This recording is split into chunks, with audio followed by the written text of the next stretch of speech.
Hi, Taurus. Welcome to the fifth dimension. It is my desire to bring forth someone in your life who is significant in your life and who has passed and stands beside you here on earth as an extra guide, earth guide. This would be different than a guardian angel. A guardian angel is assigned to us at birth. What I'm bringing forth, or who I'm bringing forth right now, is someone that you have suffered a terrible loss. You have felt the grief, you have felt the pain, and you think of them often, you miss them often, and you wonder, are they standing beside you here on earth? And so I would like to pull all the stops out, identify who this person is, and hopefully bring some light to your grief and some peace to your heartache. So I have cards that I pull to represent this person's energy.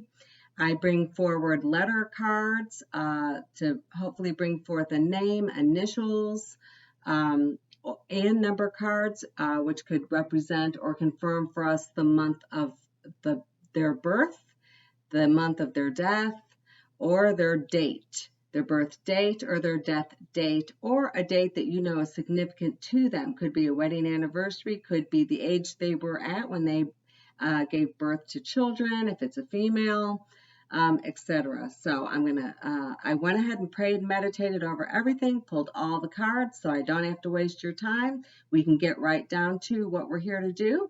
And I'm going to put on my glasses so I can see well.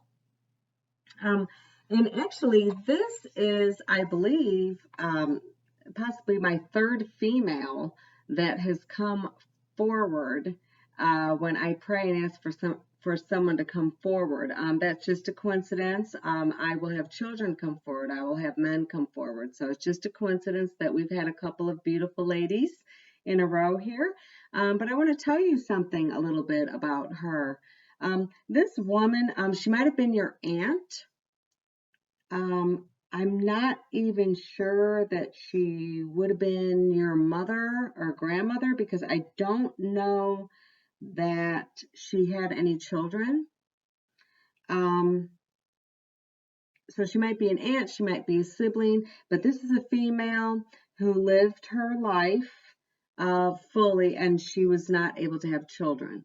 So if this resonates with your family, then this would be the person that's coming forward. I have that she actually, at some stage in her life,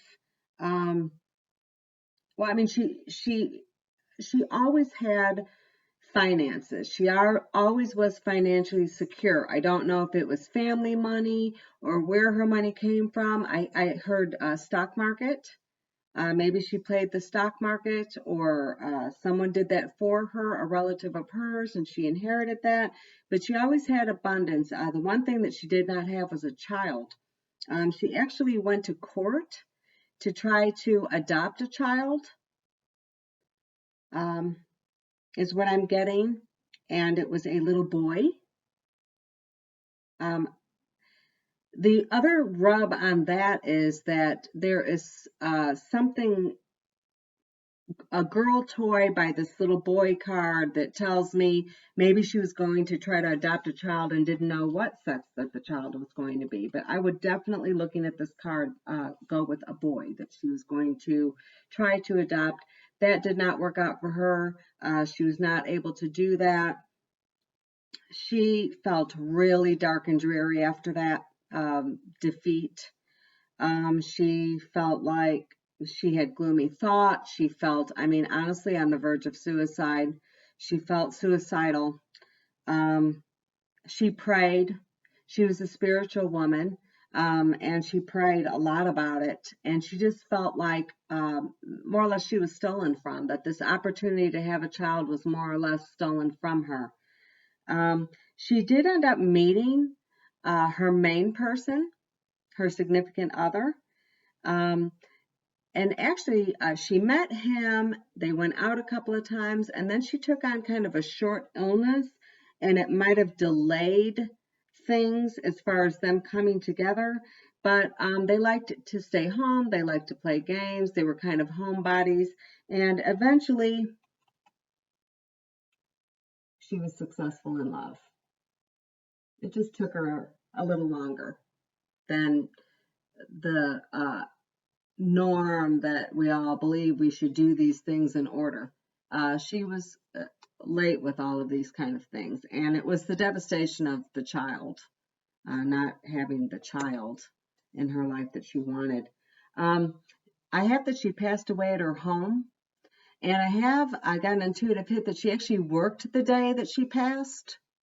So she might have passed a little younger than the average person, or possibly she just worked longer than the average person. But I have that she worked the day of her passing. So, and that she did pass at home, or whatever event led to her demise occurred at home. All right, so let's get some interesting facts. Those were very interesting and very personal as far as she is concerned. She said yes. Um, I pulled some letter cards that will hopefully bring forth some of her initials, either in her first, middle, maiden, or married name. If she did get married, I'm not sure. I see the significant person here. I do not have, no, I do not have the marriage card, so they might have just been together, um, as a couple, and they may not have officially gotten married. But these are the letters that I brought up for her to represent either her first, middle, maiden name if she had one, or last name. So D, X, C, N. She might have lived in Washington. There's Washington, D.C. So don't force things to fit, but think outside the box, and you will know if these letters resonate with your loved one. All right, some of the other things I pulled is I pulled some numbers, and I created some cards that are numbers 1 through 31 for every day of the month.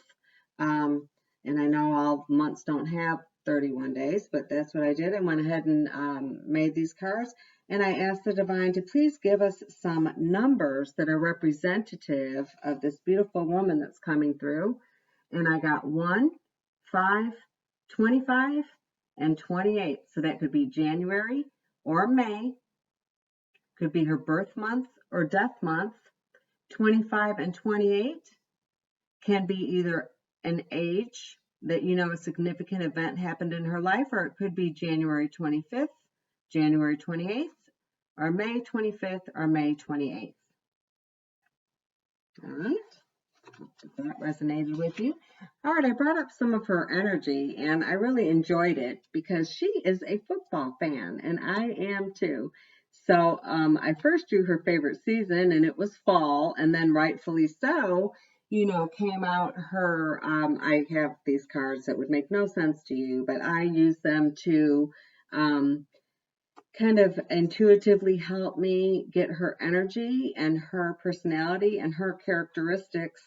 I have that she, she wore red and browns quite a bit. I have that her team colors were either Louisiana, let's see, orange and black. Does that, I can't remember what team that is. That might just be her alma mater where she went to college. It might be a small team.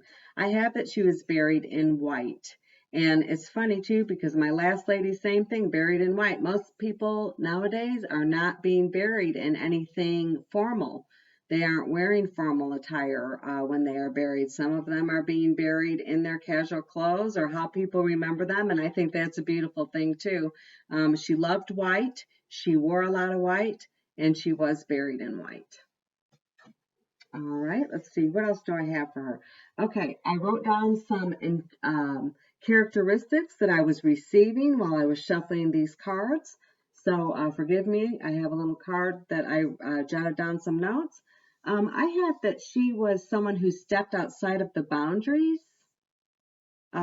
She wasn't afraid to break rules. I mean, not that she was a crime committer, but she just went ahead and she did think outside the box. She did not keep her thoughts and her mind confined within four walls that a box causes us to do. She was charismatic. I have that she was outgoing, she was elegant, and of course that she was a football fan is here. Larger than life. Um, she had internal and external strength. I'm sorry. She had internal and external strength, which I think it does show here. I mean, she had to exercise a lot of strength on her life's journey. She ran into a lot of challenges that a lot of us don't have to deal with. And she remained strong, and she just was a diamond. I mean, this lady was a diamond. And they say a diamond in the rough. No, I think she was elegant. I think she was, but yeah, she was a hard worker. I mean, she might have dressed casually more often than not, but she liked to dress up. And like I said, she was of some abundance as a younger woman starting out, uh, somehow from family or something, or herself. But let's see. I asked Spirit, this is my favorite part, if she could say anything to you right now, what would she say? And she gets to do that through me. So this is my favorite part every time because they're just absolutely beautiful. And I'm going to give you this one first. It just hit me. I think this is regarding either the child that she didn't get to have or some burden that she hit at one stage of her life. Maybe in the 40s, 50s or so. It was a burden and she felt robbed of something. But she wants you to know my mind is free. I'm okay. All that stuff that hurt me and that you know about, it doesn't hurt me anymore. My mind is free. All right, that was one of the messages she wanted me to give to you.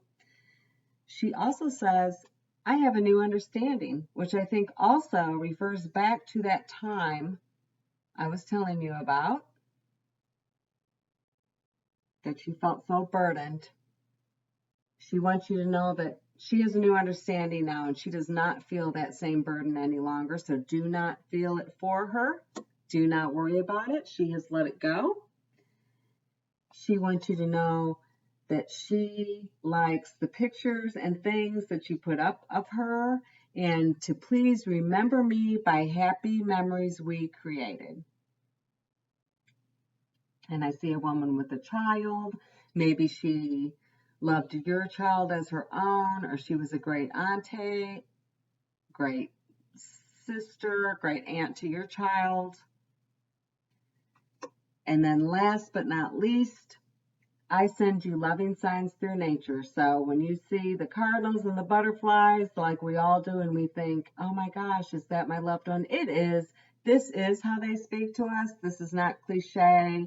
This is not, oh, everybody says, the red cardinal is a angel from heaven or our loved one. It's true. They do. They have no other way to communicate except in your dreams. And if you would like her to visit you in your dreams, or if there is anyone that you've lost that you would like to visit in your dream, that you would like to visit you in your dreams,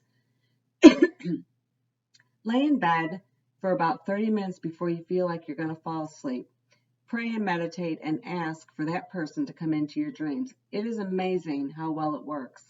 I actually do it for people and will bring and summons their loved ones to come into their dreams at night. And I almost have a 99.9% success rate. I get a call from the person the next day and they say, yes, they did. They came into my dreams. I don't know if it was you or if it was me asking, but it worked and I had a wonderful time with them. Thank you so much. So if you desire that, just lay in bed. Not when you're about to fall asleep, but get in bed about 30 minutes before the time you normally do. Pray and meditate and ask to bring your loved one into your dreams so that you can have a really special dream about them and you two can spend some time together. But just know she is with you here. She is with you. Everywhere you go, she loves you. I hope that this reading brought some light and some love, some light to your grief and some love to your loss. And thank you so much for giving me your time today. Please hit subscribe. I'm just starting out and I want to bring some happiness to people that are just not feeling the best due to loss and grief. So it's my heart's desire, and I would love your support on this endeavor. Thank you so much, and God bless, Taurus. Have a good one. And if this one doesn't resonate, listen to the past ones. One of them will for sure. Okay? Love you. Talk to you soon. I hope. Bye.